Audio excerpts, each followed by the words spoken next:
เอามาจะเป็นลุงติ๊กปัดมาเลยบ้างจับเรื่องมาป้อนมาจับเรื่องบ้างอะไรก็เรื่องน่าสนใจไงปัดเรื่องมาเรื่องราชาสมบัติในโยธาสมัยเรื่องบ้าง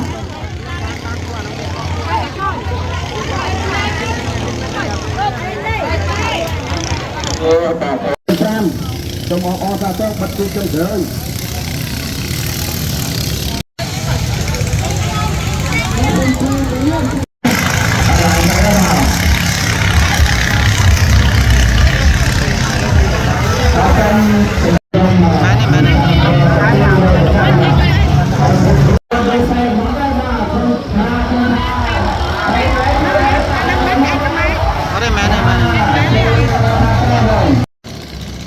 อะไร